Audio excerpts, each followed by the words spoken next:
السلام عليكم ورحمة الله وبركاته. حبايب قلبي، ازيكم؟ يا رب تكونوا بخير. اهلا وسهلا بيكم في قناة ابداعات فرح. احنا النهارده ان شاء الله ناويين نعمل كده تنظيف للكتل بتاعنا. طبعا انا سايبه الكتل صراحة لي فترة كده، ما عملتوش التنظيف اللي هو المفروض يتعمل اسبوعيا. شايفين الكتل ايه شكله من تحت كده؟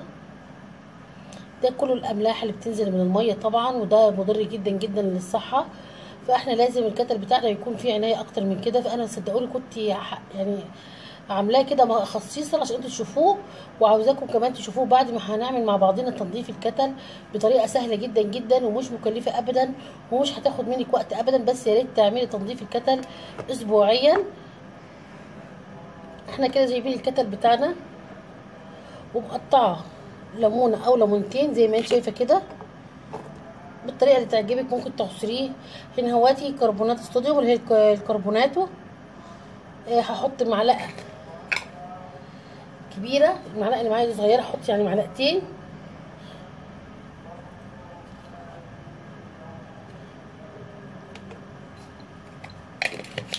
وبعدين هحط نصه ميه، مش هقدر طبعا اضيف كله ميه، حملي بس نص ميه لان مع الفوران هيطلع ميه من بره وكده. فاحنا هنحط بس نص ميه، وان شاء الله بعد ما احط نص ميه هشغل عليه الكتل كاني بقى بشغله بيه عادي خالص.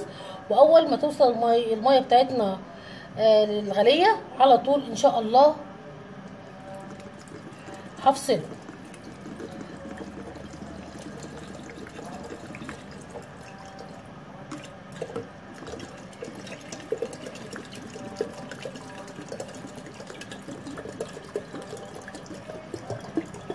انا كده مليت نص ميه، هشغله ارجع لكم ان شاء الله هوريكم النتيجه بنفسكم تشوفوها معايا. كده الحمد لله احنا خلصنا من التجربه بتاعتنا. انا خلاص غسلته، بس حابه اقول لكم المصداقيه انا عملت ايه بعد ما قفلت الكاميرا. اول ما برد الليمون بالكربوناتو كبيته خلاص، وحطيت حبه خل زي ربع فنجان خل، واخدته حبه كده بالسلك لان كانت الاملاح كانت مركزه فيه. بس زي ما انت شايفه النتيجه بسم الله ما شاء الله، نتيجه جميله جدا جدا وطلع زي الفل. بس برضو الخل انا حبيت احط الخل منها معقم ومنها كمان ملمع للستانلس والالومنيوم، لازم نعرف النقطه دي. فكده احنا خلصنا الفيديو بتاعنا، يا رب تكونوا راضيين عنه ويعجبكم ان شاء الله، ويا ريت تنفذوه. صدقوني هتوفروا مجهود، وكمان لازم نغسله من وقت للتاني كده كل اسبوع.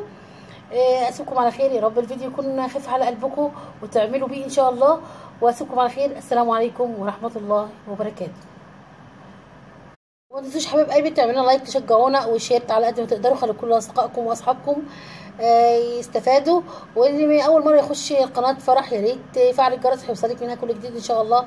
والسلام عليكم ورحمه الله وبركاته.